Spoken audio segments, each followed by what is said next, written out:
હાય વિરતી, તો કાલે આપણે કઈ વાર્તા જોઈ? કલિકાલ સર્વજ્ઞ પૂજ્ય શ્રી હેમચંદ્રાચાર્યજીની વાર્તા. તો તમે મને થોડુંક રિકેપ કહેશો એના બારેમાં?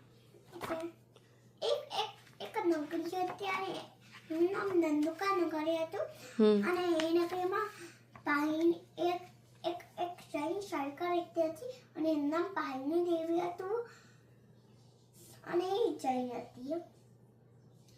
અને હવે એના પતિનું નામ તાચ શેઠ હતું અને એ જૈન હતા.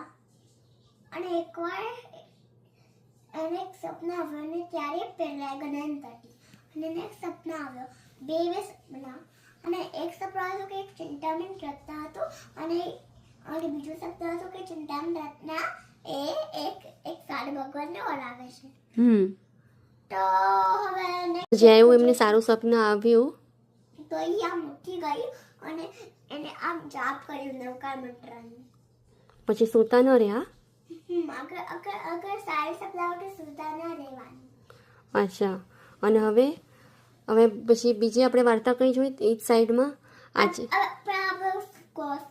તો હવે એક પૂજ્ય શ્રી દેવચંદ્ર સુરી મહારાજ એ છે ને મારા સાહેબ એમની આંખમાંથી આંસુ આવતા હતા કેમ કે આ કેવા છે આ બધા બ્રાહ્મણ આમ આપણા દેશની ધજા પણ નથી કાઢતા, બધું બ્રેક કરી દેશે, પછી બધું અને જૈન ધર્મનું અપમાન કરે છે.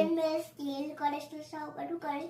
અને તો કોઈક એવું મહાપુરુષ એવું જન્મે અને આ બધી આપત્તિઓ આપણી દૂર કરે છે. આમ જાપ કરે છે અને ત્યાં શાસન દેવી આમ પ્રગટ થાય છે. પ્રતિક થાય છે અને શું કહેશે, આ તમારું આંસુનું આન્સર એ નંદુકા નગરીમાં આવશે. બરોબર. હવે નેક્સ્ટ ડે સવારે એ જલ્દી એના બધા શિષ્યો સાથે એ નગરીમાં જાય છે. નંદુકા નગરી શું કરે છે? વિહાર. અને એક ઉપાસે અને મસ્તક સજાવીને એ એમાં જાય છે. અને હવે જ્યારે પાહીની દેવી વિન્ડોમાંથી જોયે છે કે એ લોકો અંદર જાય છે, પછી જોયે છે ઉપાશ્રયમાં એટલે બધી હેપી થઈને આમ નાચે છે અને પછી જલ્દી કોની સાથે જાય છે? બધા શક્તિ સાથે. તો ખબર છે કેમ એ એકલી ન ગઈ? એમ કે છે ને એક એકલી વુમેન સાધુ ભગવાન સાથે ન જઈ શકે.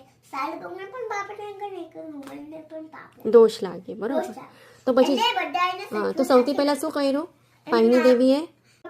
દર્શન કરે પછી અને પછી ગુરુદેવને જોઈને શું કર્યું?